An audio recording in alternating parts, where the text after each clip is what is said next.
It's fun. What's up, Buckeye Nation? You're tuned in to the Buckeye Cast, coming at you loud and proud, bringing strong opinions and salty humor to Ohio State football. These fellas were born and bred in the Buckeye State, and their brand of banter is guaranteed to entertain and excite you. But if you're not a Buckeye, don't bother. Visit us at thebuckeyecast.com and follow us on Twitter, Instagram, Facebook, and YouTube at The Buckeye Cast to stay up to date on all things Ohio State football. And be sure to subscribe on iTunes, SoundCloud, or Stitcher. Now here's your host, Joe Warwick. What is up, Buckeye fans? Welcome back in. We got your Beat Nebraska show coming in here now. I got Shawn up in Detroit. Shawn, say hi to the lovely people. Hello, lovely people. So we're going to run through our recap of the Maryland game.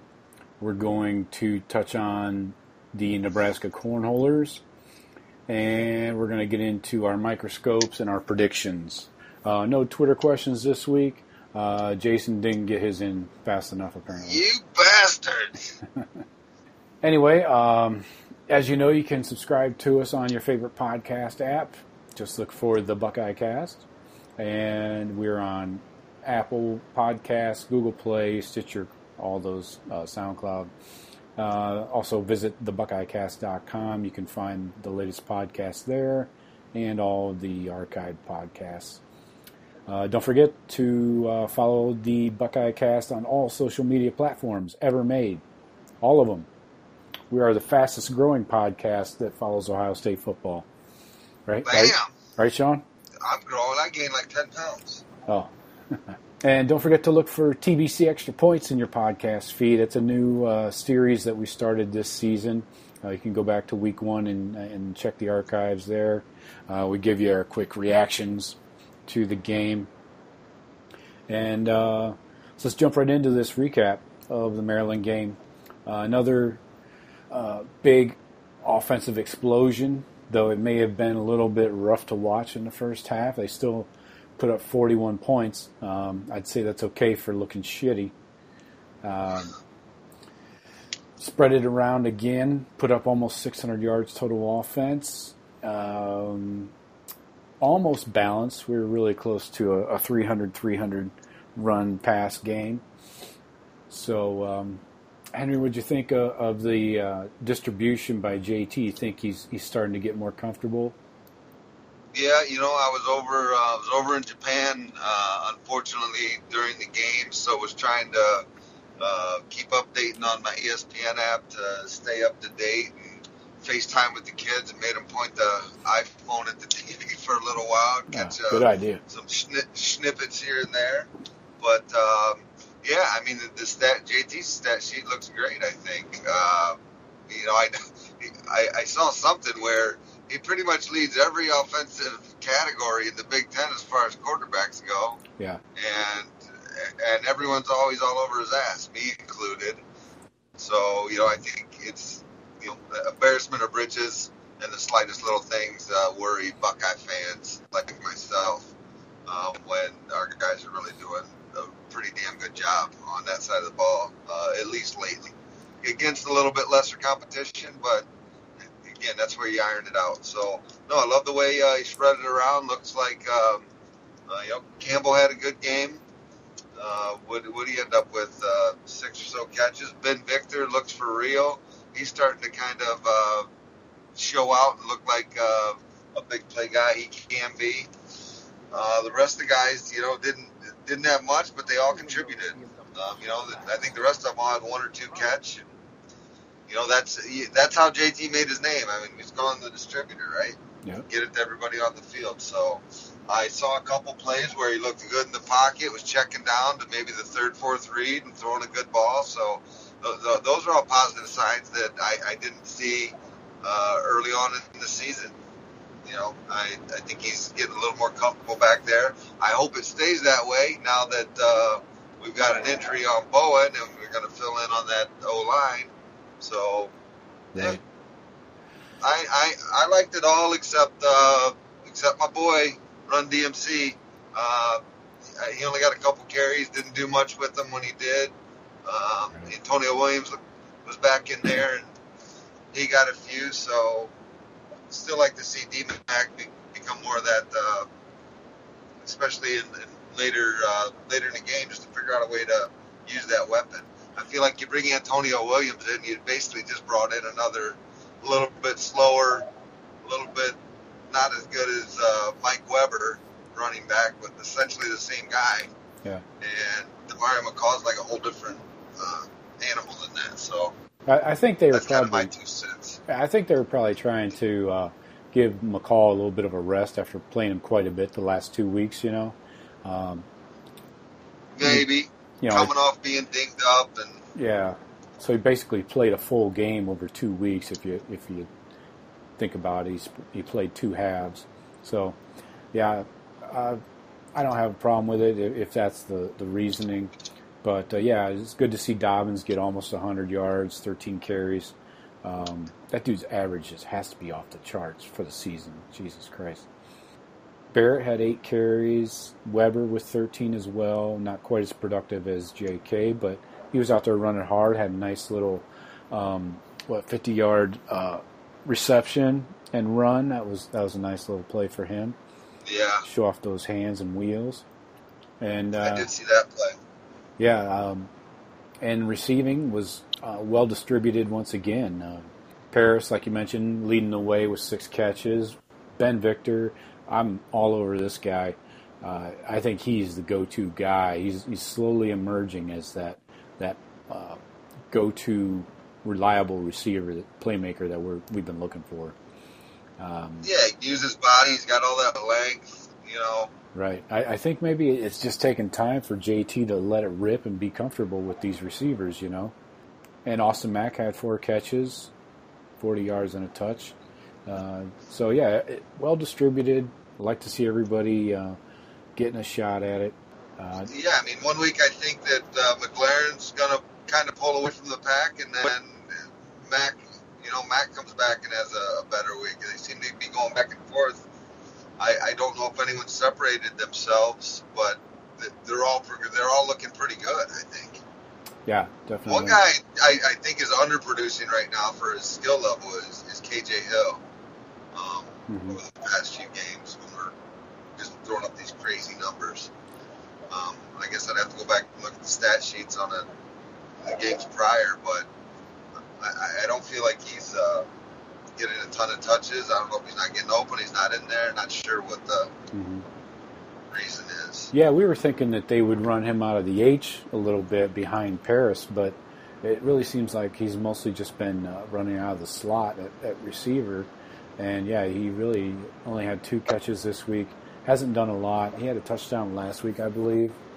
Maybe one the week before. I'm not sure. But, yeah, we were expecting more production out of him. On the defense, flipping over to the other side of the ball, good to see everybody getting involved. Nick Bosa played out of his gourd.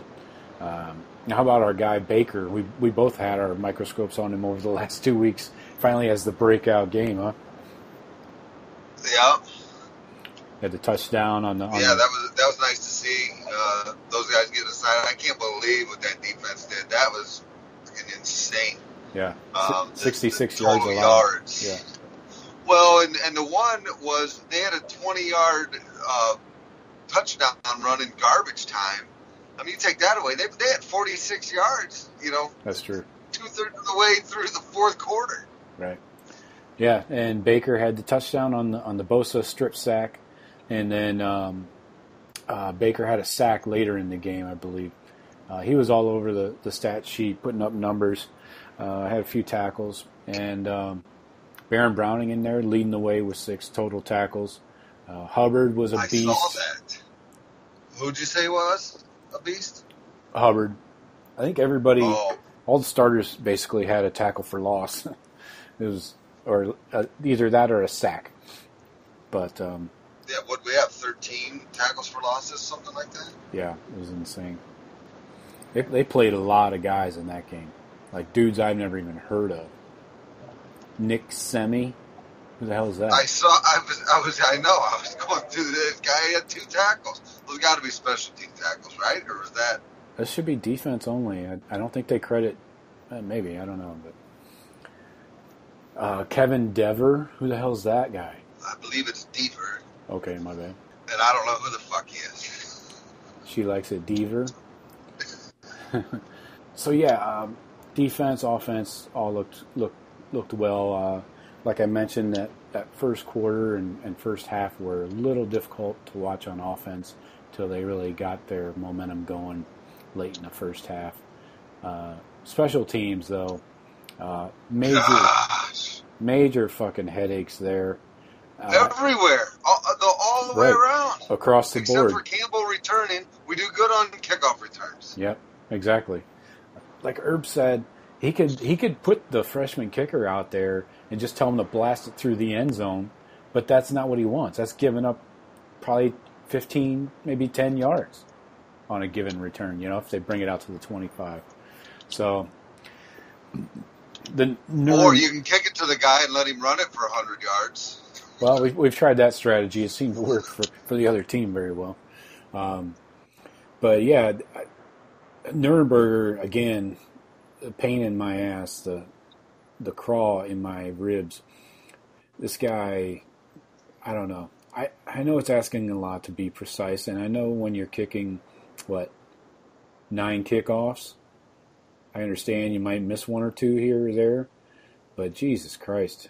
Probably 10 kickoffs, actually, with the possession at the beginning of the game. So definitely kickoff and coverage is a big issue. And then block kick on the field goal attempt. Blocked kicks, missed field goals. Did the guy get the hand on the punt, on the shitty punt, or did he just shank that? No, he just shanked it. So it was just poor. Perfect storm of horrible special teams. And on the blocked field goal, Thayer Munford was the guy that got beat. He got beat to the inside. You always are taught to block to your inside first, and then if you have to, let the outside guy go, because chances are it's a longer distance, and chances are he's not going to get there before the kick gets off. But Munford blocked the guy to the outside, giving an open lane to the guy coming in underneath him, and got in there and got his grubby mitts on the ball.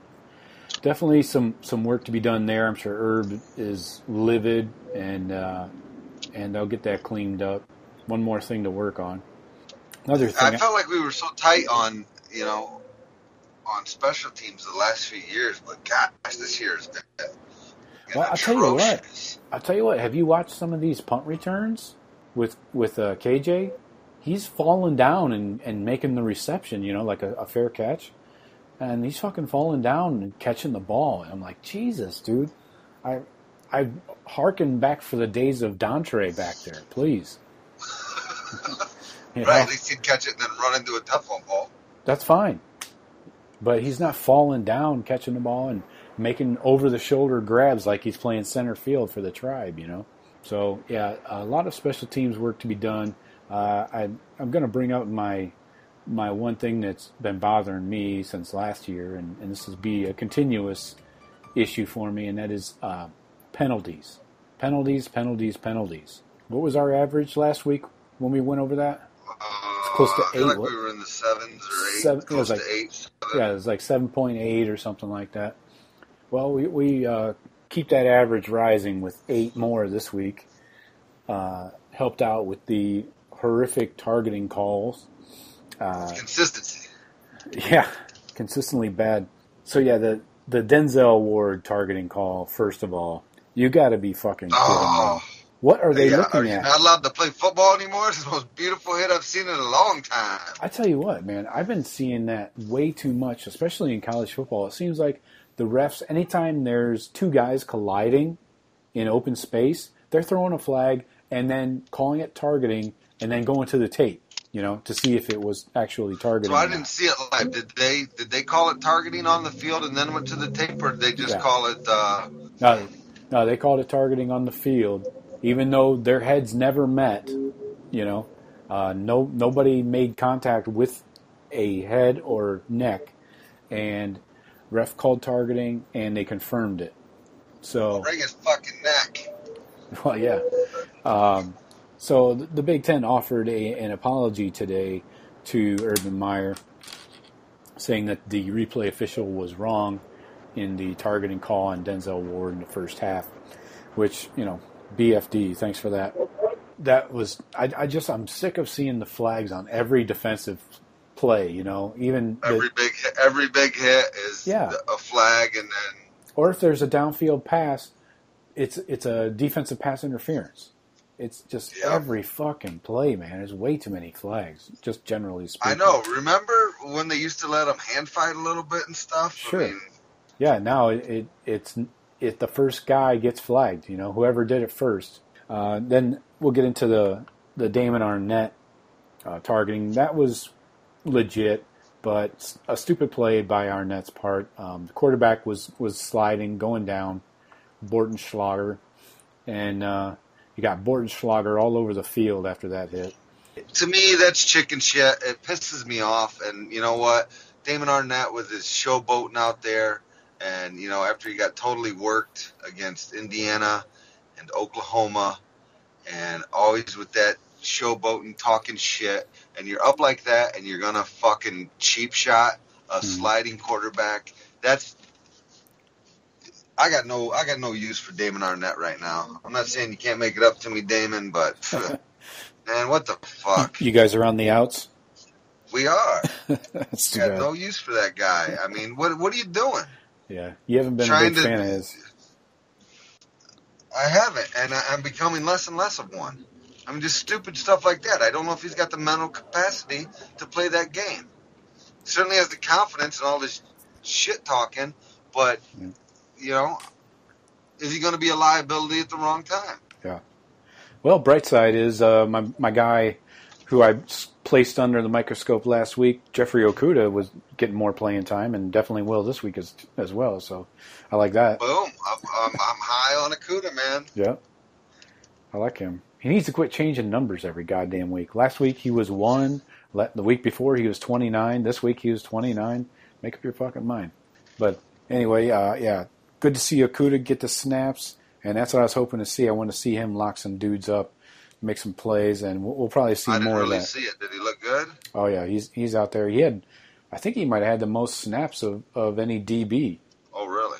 Yeah, because we were kicking them all, getting fucking thrown off the field. Oh, yeah, we were down 2 of them. Oh, Sheffield did, my bad. Sheffield had 37 snaps, Arnett 35, and Okudah 27. So, I mean, that trend continues. I mean, the last 3 games, how many snaps these young guys have got, that's going to bode well. Yeah, that in-game experience is priceless. We've seen it in the past, and I think it's really going to help these guys like Okudah, Baron Browning, Tuff Borland, as their workload increases. That, and it's live game reps, and you're looking, you're not just getting in that one blowout game where, you're against this one offense. These guys are getting in multiple games against people running, lots of different sets, and just all that knowledge. You've seen it before, done it before. And, yeah, that's certainly a good sign. Yeah. A couple sore spots just to finish up the Maryland game. Fumbles. We did have 2 fumbles. Dobbins with the 1 on that spin move. Got to fucking put it away, dude, if you're going to do that spin move shit. I mean, it's always tough. I mean, and that's where it pops out every time. Haskins you do that spin, you got that guy. I didn't see Haskins on how he dropped it. Yeah, it might have been a QB center snap exchange. I forget. Yeah, anyway, a lot to clean up on that game. Definitely not a perfect game, regardless of the scoreboard. And then the huge loss, the biggest kick in the nuts is Brandon Bowen going down with a broken leg. Heartbreaking to see that. Had surgery the next day. So now we got an open competition once again, just like we did in fall camp, at the right guard slot. I was tough on Bowen early. He was getting worked, but, these last few games, again, against lesser talent, I think, but coming around, getting good game reps, and I think feeling a bit more comfortable. And, yeah, it's just terrible to see that happened to the kid. I saw some Twitter stuff and whatnot. Looks like he's got a good frame of mind, though, and I expect a speedy recovery. And not this season, but I think he'll come back, maybe even stronger than ever. I'm hoping. Yeah, I guess they can't get a medical red shirt now. This is already week 6. Goddamn, the season's flying. Yeah. So we'll see who comes out and makes it out of this trifecta. Matt Burrell did play well. You can say, it was just Maryland, but you could say that every fucking week for the last 3 weeks. So we'll see. I think I got my money on Matt Burrell just because Knox and Pridgeon haven't done shit, Well, I mean, you got to figure that if Burrell went in when he came out, and Burrell wasn't even listed as backup on the 2 deep. He was listed as left guard. Right. So, and then they said, okay, he got hurt. And so our 2 deep's kind of bullshit. It's actually not. Yeah, that's true. It does have some holes in it. This week, they do have the Orr in for Knox and Burrell. So that's already in place. That's why I imagine they're going to keep up. I think Burrell start, and I think he'll be on a short leash if he starts getting worked. I think they might try and plug Knox in and see if he can do any better. Yeah. We can go ahead and run through this 2 deep quickly. And not much changed other than that. And we have Draymond Jones back starting at the D tackle with Jay-Sean Cornell and Haskell Garrett behind him. Kendall Sheffield is slotted at the other corner spot across from Ward. And then, of course, Okuda will get in there, and Damon Arnett will in the second half. Nothing else really. Nothing else really changed on the 2 deep. Worley is in there with the Orr, with Tough Borland. He actually warmed up with the ones last week before the game and did not play. Kind of surprising. So, let's get into this Nebraska game. We go into Lincoln on Saturday night. Game's at 7:30. I believe it's on FS1. So good luck finding that. And what's Nebraska now? 3-3? I can't believe that. So Nebraska's coming into this game 3-3. They are 2-1 in the Big Ten. Beat Rutgers and Illinois. Lost last week to Wisconsin 38-17.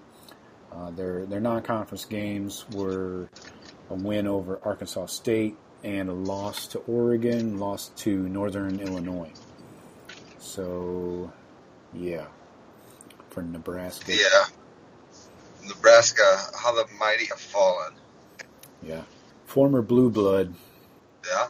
Now just trying to finish 500.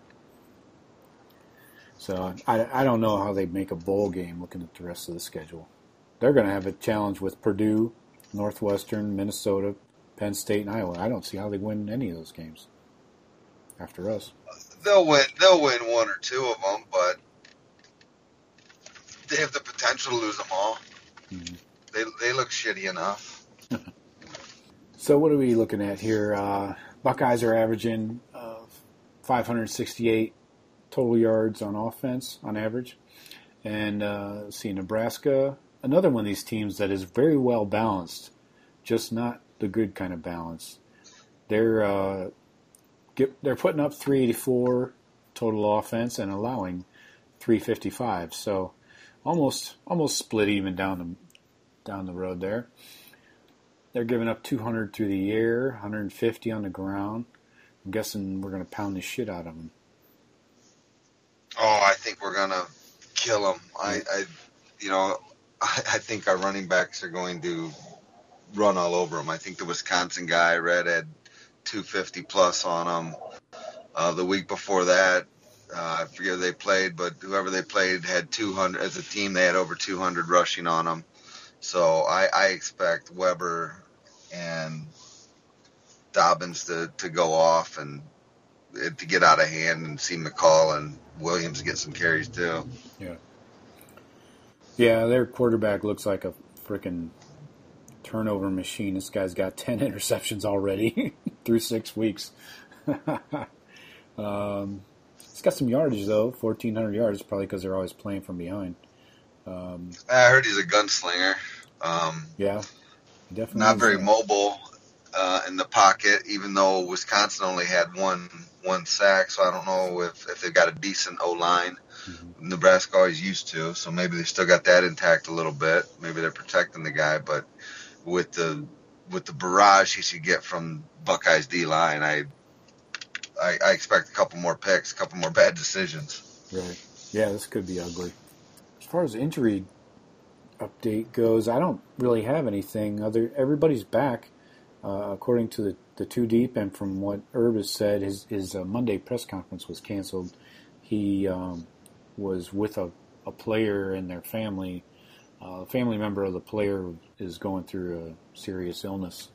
They haven't divulged who or what, but so we didn't get any info yesterday on Monday. But as we saw Saturday, Antonio Williams was back after being out. Draymond Jones was out a couple weeks there. Who else is back? Worley supposedly is back. We'll see if he actually plays. He was in a walking boot a couple weeks ago.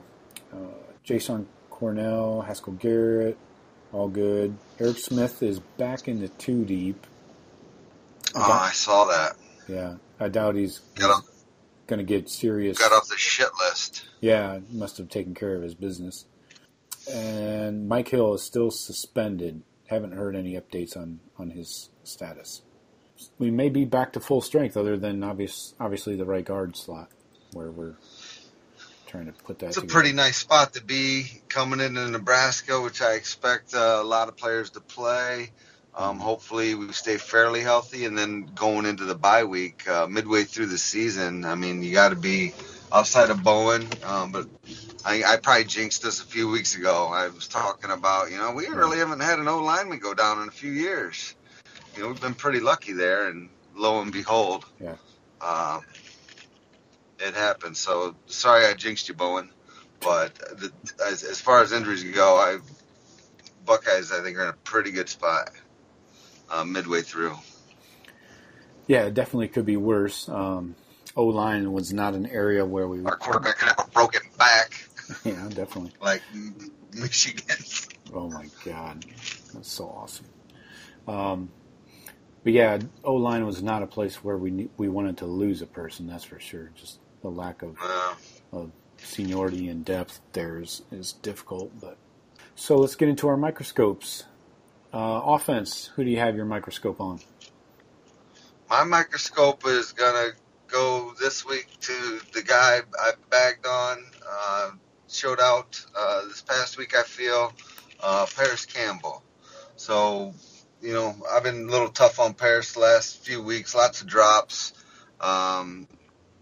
fumbles, just everything. Looked really good on kickoff returns, taking some big hits, took a couple hits where he just bounced back up, I thought, in that game, and playing hard. I think he is turning into our, playmaker on offense. I just want to see it continue and progress this week. So I got my man Paris in the spring. Now Paris in the fall. Lovely. On offense. Defense, we got my boy back in the middle, Draymond. Mm-hmm. So I'm gonna keep my eye on him, see how he's doing after his injury. Again, I don't want to push him too hard. I think you can push him a little bit harder this week, possibly, just because you're gonna have the extra week. So just not that we missed him much, but we did, because he's our best guy up front. And I think I saw something where he's probably our highest rated draft prospect. Yeah. So, outside, maybe him or Denzel. Yeah. Always want a guy like him back. Mm-hmm. So those are mine. I think one sack last week. I'm really hoping, not us, but Nebraska only gave up 1 sack last week, and I hope we continue our trend of at least 4 to 5 on this guy. Yeah. Yeah, I'm going to go with on my microscope. I'm going to start with on offense, Matt Burrell. This should be pretty obvious. I assume he's going to get the start, and I want to see him take the job and own it. You know, he's a third-year guy in the program, so you know it's about time to start making plays and taking a position if you really want it. Yeah, I'd like to see him be a road grader. See him get out on pulling guard plays or something and just mash some people, mash some linebackers. Yeah, he is athletic for a guard, but on defense, I want to see Chris Worley. I want to see him back at 100% and making plays. I'm hoping this doesn't turn into one of those nagging injuries or something where he's dinged up the whole year and we got to wonder week to week, you know, is Worley going to play, 50 snaps this week or what, So I'm going to see him making plays. Everybody else on the defense has kind of had their breakout games for the most part, and I want to see Worley coming with some fire, especially in a hostile environment at night under the lights. That's where he should shine. I probably should have picked Sheffield too. I'd like to see Sheffield just completely take over and turn into a dominant shutdown corner like I think he can be, and then it's just Ward and Sheffield, and you bring in Arnett in the nickel package. I'm just sick of his shit. Right. Yeah. So our predictions sure to go wrong. What do you think? We got a spread of the Buckeyes favored by 24 going into Lincoln. Over-under is, I believe it's 56.5. Yes, it is. So, again, Buckeyes do the heavy lifting on the scoreboard. What do you think, Shawn? Oh, I missed that. What's the spread on it again? 24, and the over-under is 56.5. Book that thing. Cover and over.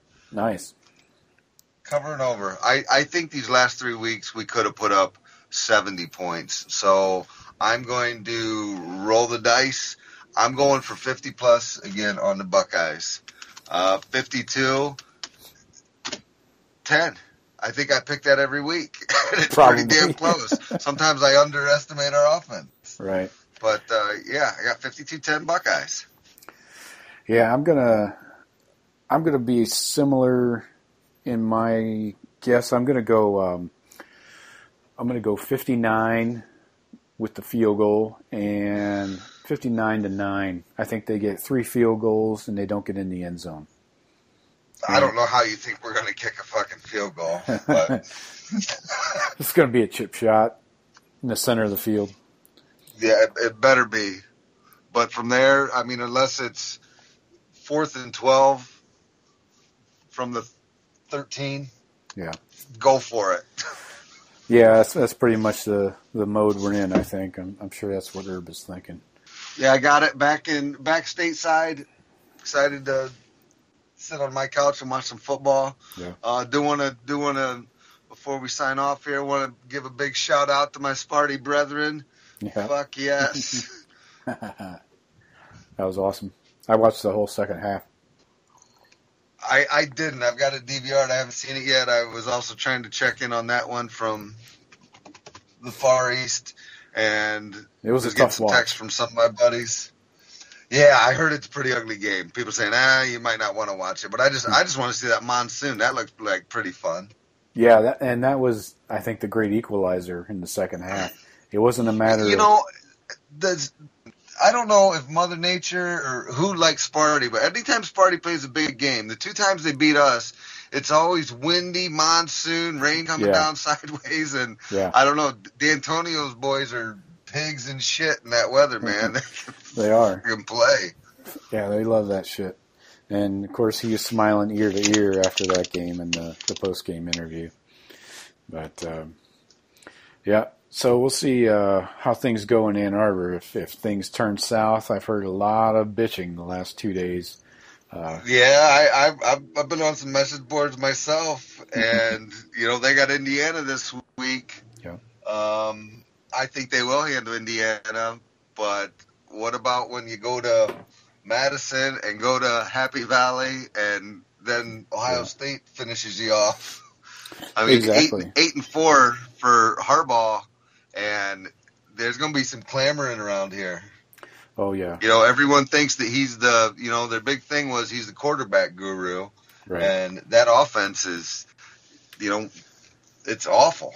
They've recruited plenty of them. And I mean, they're not doing anything. And all these guys, all these Michigan fans up here, they're like, oh, this guy develops pro quarterbacks, pro talent.